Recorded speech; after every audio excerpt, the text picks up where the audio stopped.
Hey y'all, I am ChurchofCaboose, and I have some major Destiny 2 news for everyone. This will be specifically in regard to what to expect with coming for the season of Opulence. And the reason I'm doing this is because Bungie once again is doing a metric butt ton of nerfs coming with the season of Opulence. So in the background here is Iron Banner. So I'm still learning to talk and think about my comments and everything as I play. So appreciate you guys all bearing with me as I work on getting better at this. So here we go. For part of this, I will in fact read from the patch notes, and I will have a link to that in the description of this video, so you can look at what Bungie has released as well for what they have said. And I'll be sure to let you know when I'm quoting directly from it and that kind of thing, just in case there's any issues that could come from all of that. So here we go. Quoting from Bungie, Season of Opulence is on a fast approach, and similar to past seasons, some sandbox changes will arrive with it. A little farther down, they talk about the raid, and then quoting again, they drop the same day the new season launches. We wanted to let you know what to expect from the new sandbox so you can plan accordingly. The Destiny dev team has the details. Alright, so at the very least, they are trying to give everyone a heads up, as opposed to finding out the day of, so you go in there with whatever it is that you're used to doing, expecting it to work the exact same as it used to, and then being surprised or destroyed or whatever when it doesn't work, which I think is at the very least a thoughtful thing for them to try to do. Pretty annoying what all they actually did in fact do, but I digress. So here we go. The main and most notable change that is happening, thanks to the internet, and this is mostly why I decided to do this video, is Whisper of the Worm. So in case you're not sure what the Whisper of the Worm is, it is an exotic sniper rifle that goes in your powerful ammo slot. So it takes those purple ammo boxes, in case I'm using some incorrect terminology.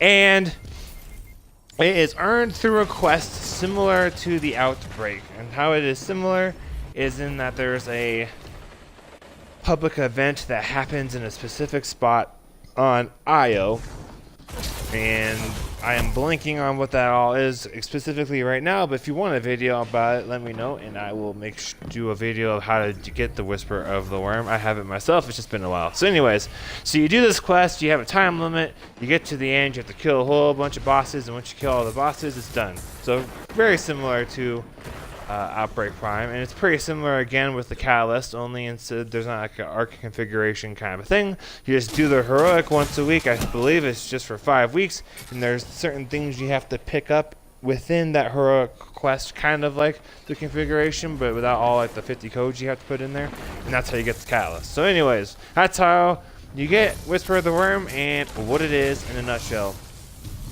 And so the big perk that this gun has that has made it outstanding is that you only have to get headshots to keep your ammo, and it doesn't even pull from reserves. If you get, I think it's multiple crit hits rapidly, and you get your ammo back, and it's not from reserves. It just basically generates ammo out of thin air, which is fantastic, and I'm loving this. Oh, that's why. Anyways, it's been fantastic. Works really well for raid bosses. It is almost required, especially on LFG, by raid teams when you do Phase 2 for Scourge of the Past, for the Reckoning, or even Outbreak Prime quest. It would work really well because you have all those walker tanks, so you have easy crit hits. And so that's why people love it. You get all the ammo back. It's very similar to D1, only now they're doing the exact same thing they did in D1. And so here we go. I'm going to read real quick from the patch note. Whisper of the Worm is already adjusted in Season of the Drifter, but an exotic that can generate an infinite amount of heavy ammo is still a gigantic outlier and renders many weapons irrelevant for certain encounters. Alright, so basically Bungie is like, hey, we messed up. We shouldn't have given you guys all this. This is possible to have basically infinite ammo. Our bad. Alright, going back to reading from their post. While exotics are intended to be powerful and novel, Bypassing the animal economy can tend to force us to adjust enemies to compensate. This effectively results in sniper rifles as a whole being punished because of Whisper's unique ammo ability. As a result, removing the ammo generation ability so that we can increase the effectiveness of all other snipers that don't have endless ammo supply. Alright, that's where we're going to stop the quote there for now. So basically Bungie's saying, hey, we don't have ads or bosses that really have unique mechanics to them. They've been kind of this way for a while, and so instead of us changing how mechanics work to maybe make it where the Whisper perk is not as insane, we're going to just, nerf it. And if you're not necessarily have to be a veteran of Destiny 2, but if you haven't played a whole lot of it, it's kind of true. A lot of the bosses tend to have a very similar damages that they do. So they all usually have a gun. For the most part, it's like a normal gun for whatever. If it's hive, it's usually like a boom bomber or whatever kind of a thing. It makes sense with the kind of enemy it is, with what gun it has. And then they all do some sort of a stomp thing, even if it's a wizard. Like in that strange terrain strike, somehow the wizard that's floating in the air can stomp and send you flying. And they all usually have some sort of an immune phase, whether it's capped on how much damage you can do, so the boss moves on to another area, then you have to catch up to the boss, or you have to throw some relics or something. Regardless, there's usually some sort of an immune phase. And that's really about it. So Bungie, in that quote, how I'm reading it and interpreting it, not saying I'm an expert, but I did take a bunch of law classes, and they're trying to talk to the average Joe, so I think I got this down right, is that we don't want to make new bosses, or are unable to make new mechanics at this point in time, so we are going to just nerf this gun, so the Whisper of the Worm, to function differently until we either take the time to make a new gun, or mechanic in enemies, and then we're going to reduce it so that way other snipers are just as valid as an option. That to me is kind of horse crap. Like, we don't pay, especially for people like me who've been playing for damn ever. Like, we haven't been sticking with you guys for loyalty and stuff just because you take the easy road out when you can. It's because we enjoy the game and we would kind of like to get a little bit back, you know what I'm saying? Like, just take the change. Anyways, so moving on, reading directly from their post about the Whisper. White Nail, that's the perk, pulls ammo from reserves rather than creating it. Reserve ammunition increased to 18 without ammo reserve perks. So the reason they mentioned that the ammo reserve is increased is because they had reduced it to 9. So let's give them that. Let's give them that. They've took the perk, the infinite ammo perk off, but at least you're getting more ammo than the 9 shots they have nerfed it to originally. Personally, I think reducing the ammo capacity to 9 instead of holding regular ammo levels makes way more sense. Because, yeah, it's infinite, so it's probably not fair, or it's probably too powerful to let people carry like 21 shots, because that's what I could do when I had Whisper around with ammo and stuff. So I get that. And so at least they're trying to make it where you can actually hold ammo. I'm not a huge fan of doing this nerf. I don't use Whisper much or at all, but when I do use it, it is for things that are basically where everyone says you kind of have to use it because it just makes the most sense, and they're pretty easy crit hits. So 2 easy ones that come off the top of my head: Scourge of the Past, Final Boss, Phase 2, in case you're not familiar with it. Basically, the boss is a servitor that's hiding inside of a Titanfall kind of robot sort of a deal, and the belly or whatever opens up and you can see the servitor, and you hit the servitor anywhere and it's a crit hit. And then you have to do some other stuff while you're doing it. That's the general gist of it. And so most people, yeah, you have to use Whisper because you can hit that thing easily and endlessly during that minute or so, whatever it is, of damage phase time. And then the other one that comes to mind that makes it's pretty easy and OP for is the Burgugia Forge. That boss fight ends with a tanker walker being dropped in, and you can just sit up almost off the map because you spawn in there, so people aren't really shooting at you, and just basically endlessly shoot it with Whisper, and it blows up in like 30 seconds if everyone's using it and is at the appropriate light level. So from that perspective, I kind of get why they get rid of the infinite ammo thing, but come on. It's not like it's making the game less fun for people. It's not making the PvP folks really ticked off because almost no one uses it in PvP because there's not much of a point to it when you can use a rocket, which is just point and shoot, as opposed to Whisper where you have to actually like aim down sight and hit somebody with it. As a rocket, you're just like, oh look, there he is, boom, dead. So I'm not completely sure why they would do this. Like the Whisper of the Worm, I believe, has the soul of the worm god Zol infused with it, if I remember the lore correctly. So it's supposed to be stinking strong, you know? Like, you got a damn hive god in there that really could have been a raid of its own if Bungie had done that, as opposed to what they did do with the strike, which is a completely different topic. But anyways, so this damn gun should be really stinking strong, and then it's got a quest, and to make it heroic, and I don't have the catalyst for it. I never really cared enough for the Whisper to do it. So I'm not completely sure what the catalyst does, but obviously it makes it better in some form or another. So then you take all the time to do the catalyst, and now they're like, hey, once again, we are nerfing it. And this is the exact crap they did in Destiny 1, if anyone remembers. They released it just how it is, like right now with all the same perks, only then I think it was called Black Hammer. And you had infinite ammo, and then towards the end of Destiny 1, I don't remember at what point it was, I think it was similar time frame. Bungie was like, hey, or Activision, I don't know, one or the other. Probably Bungie since they're doing it now, and Activision's not around anymore for Destiny. But anyways, someone was like, this is too strong. So they got rid of it and turned it into triple tap. And that's exactly what they're doing again this time. And I'm just like, come on, guys, pick a lane. Either known that was what you did the last time, because I'm sure you guys keep records of stuff that you do, and I know some of the guys play your own games. So otherwise, emblems for beating a developer at Crucible or in Comp or something wouldn't exist if they didn't play the game. So just either leave it how it was, or you should have released it with triple tap instead. Because I feel like it's kind of a slap in the face, especially with some other things that got nerfed, like Luna's Howl and Not Forgotten. Those things got nerfed. If you're not familiar, they are comp tentacle weapons that take lots of time and dedication to earn, and Bungie is changing the rate of fire and some other stuff. I think they'll still be good, but they're changing it, and so you guys are just like changing all this crap that takes work to get. And not everyone's a full-time streamer. I'm not a full-time streamer or content creator, and so, for example, for this Iron Banner emblem 2,500 kills, I've basically had 2 full-time jobs trying to do this so that I can bring myself some pride, as well as, you know, doing the things that actually pay my bills. And things like the Pinnacle guns and Whisper of the Worm, they also take time. And people maybe they took time off work. Maybe they stayed up really late a couple of nights because that's when their friends could get on or maybe their wife helped them out and took care of their kids or something. You don't know. There's all kinds of options.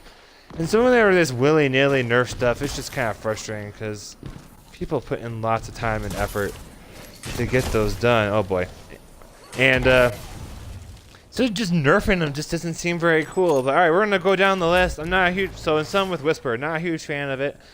I think they should have just left it as it was because they could just change boss mechanics. They have damage caps every damage phase or something, so that way if you use Whisper, you can only use it for a little while and not just basically kill a boss in one phase. It could have done something.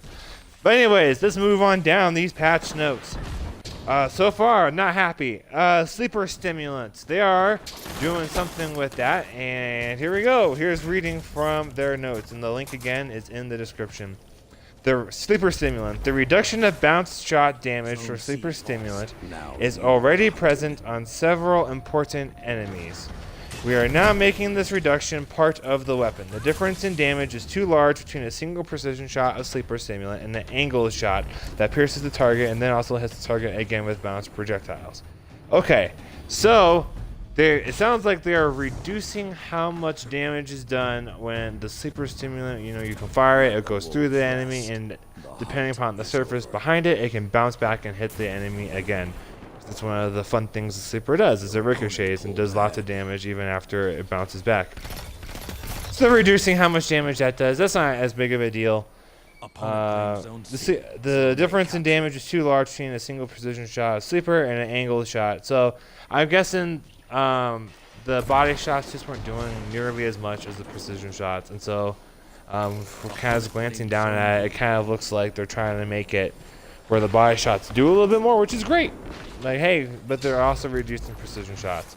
Farther down in the article, much like Whisper, we've had to adjust enemies around that potential. By making these changes a permanent part of the weapon, we can get into a more balanced position. So instead of changing the enemies to make more sense, they're changing the guns to match the enemies.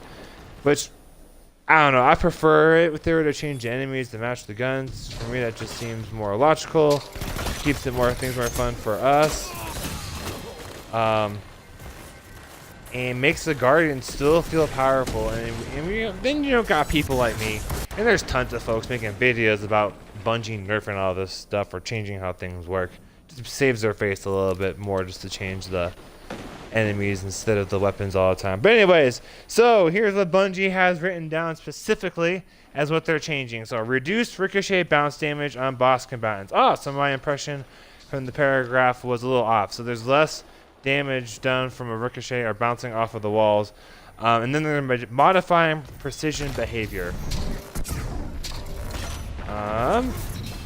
Total damage is unchanged, but non-precision shots are significantly more forgiving. So that to me is saying that there's not a huge change other than if you miss the head or the crit, you won't have a huge gap in damage anymore, which is probably why Sleeper hasn't been hitting the internet as hard. I'm just kind of going through everything they have listed as what they're changing, and so I'm going to move on just because Whisper of the Worm was the huge thing that was really upsetting myself and a lot of other people. So now they're also messing with Lord of Wolves.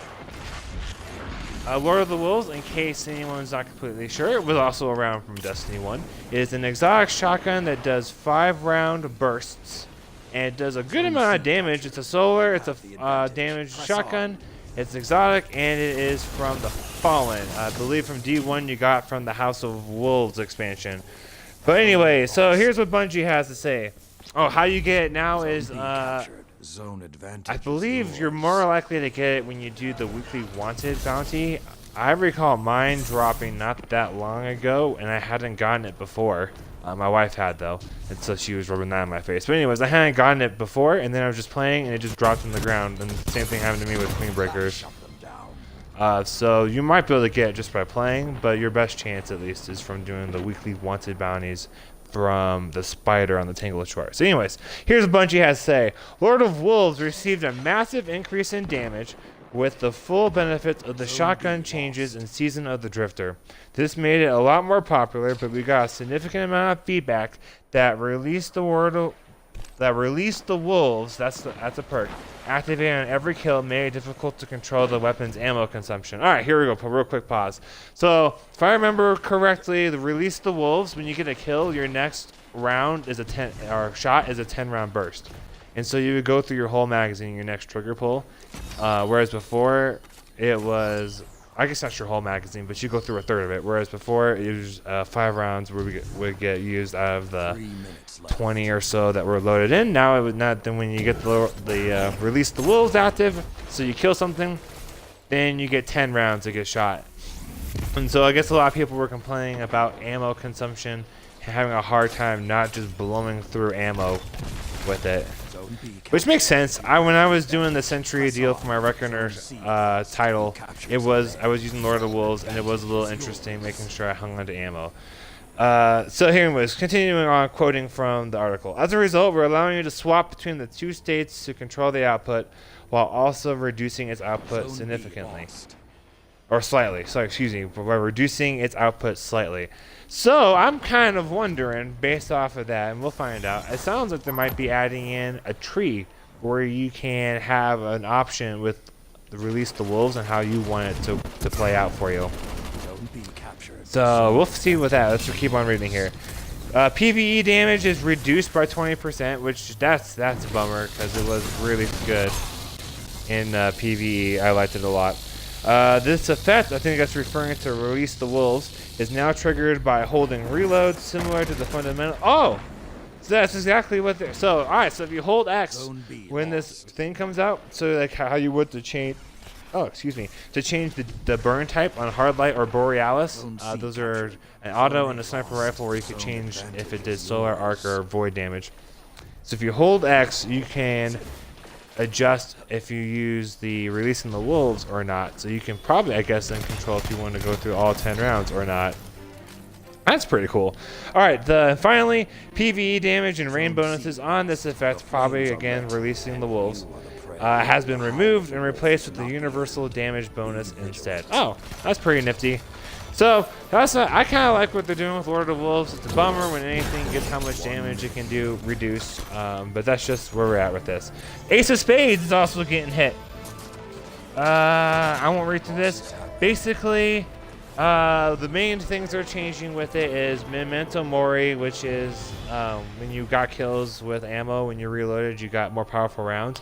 So Memento Mori now ends if you stole your weapon, so you can't like switch to your shotgun or whatever and then flip back and still have those insanely powerful rounds. It's kind of like 21 Beryllium, if I'm saying it right. It's the Gambit Prime Pinnacle machine gun. So again from the article, the PvP damage of Memento Mori was slightly reduced to the PvP. Wow, that was reduced to prevent two-tapping guardians while One-Eyed Mask was active. So if people that hate on Titans for One-Eyed Mask, you should be real happy about that, especially if you're one of the more PvP-focused individuals.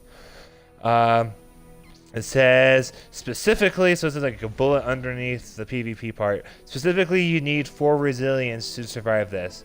So if you've got 4 resilience or higher, I don't think you can get 2-tapped anymore with Memento Mori. So that's the thing, I guess. If you're running into a comp match and people are using Ace of Spades, just up your resilience. Memento Mori is active for 6 shots again. So 6. I have a hard time saying this is a tongue twister somehow. Memento Mori is active for 6 shots again, and it's up from 5. All right, so we're almost to the end here. Exotic armor is getting a buff. Really, the big thing is the super generating exotic armors.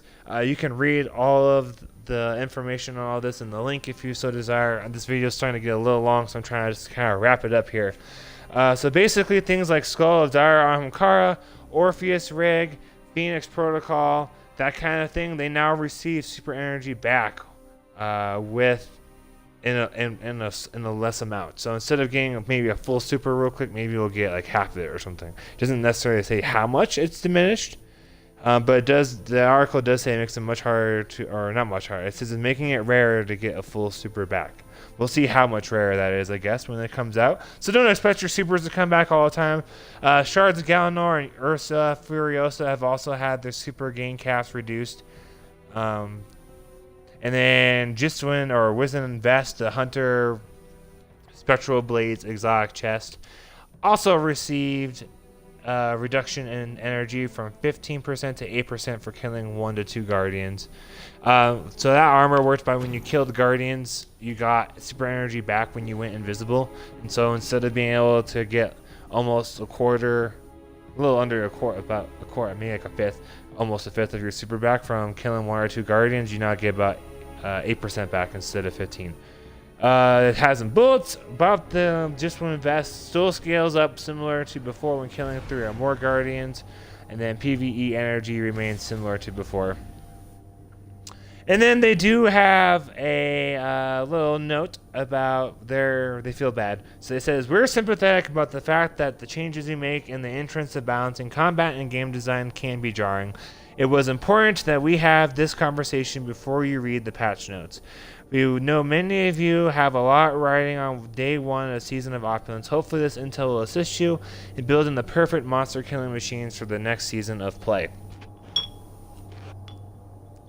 So, sounds like Bungie was trying to be as good about this as they could. Because if we want to think worst case scenario, they could have made all these changes. They announce it either after the changes happened or as they happened. And so all these poor blokes put resources and stuff into infusing up Whisper of the Worm and these other exotics and everything, expecting them to operate how they did before, and now they don't, and they're pissed.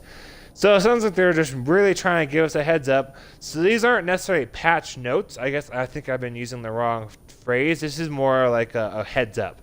This is Bungie. This is a link to Bungie trying to give us a heads up of what's happening, because they want people to have the best information possible going into Season of Opulence. And if you're newer to Destiny, you might not know this. Bungie does do a world's first raid for each new raid that comes out. They seem to usually send out like WWE style belts to whatever group it is that beats the raid first. And so they're trying to give everyone a heads up, so that way if they were counting on things and they're still there. And then they got a little bit in here too about repping Trevor. I guess they got some wow, they got a lot of merchandise coming out that looks like it's geared towards Trevor. Specifically a shirt. But anyways, I really appreciate you guys watching. We're getting up close to Memorial Day, so if you happen to know a veteran, not saying just thank them for their service, because that for a lot of them could be the opposite. The whole point is they're remembering their brothers and sisters that fell. But if you happen to know a veteran who maybe went through some stuff, or just check in on them, just say, hey, how are you doing today? Maybe invite them out just for a drink or for a barbecue or whatever. Memorial Day seems to have a higher rate of suicide than others, especially with the military community. So this week in Kaya, I'm a vet myself, and so I just thought I'd give kind of a thing out there. If anyone knows a veteran, just make sure they're doing okay. We'd hate to have more of them losing the battle in their heads while they're at home. As they try to put up with everything. You guys are all fantastic. I appreciate you guys. It's so much that you guys watched this and you took the time to listen to what I had to say. If you appreciated this video, please hit a like and or subscribe to my channel to see more info like this. If you have things you would like me to cover, or comments, whether it's concurring or dissenting opinions about what I read off and my thoughts about how it's going to affect these different exotics, please feel free to comment. I mean, I'm not going to be able to provide the kinds of information and gameplay that you guys want to see unless you guys tell me about it. So feel free to let me know what you like. I also have a Twitch stream, which is my gamer tag, ChurchofCaboose. I've also got an email, ChurchofCaboose1992@gmail.com, if you feel like you'd rather reach out that way. Thank you guys all so much for watching. I really appreciate it. Y'all are just the best. So have a great week, Guardians. Happy Memorial Day and happy grinding.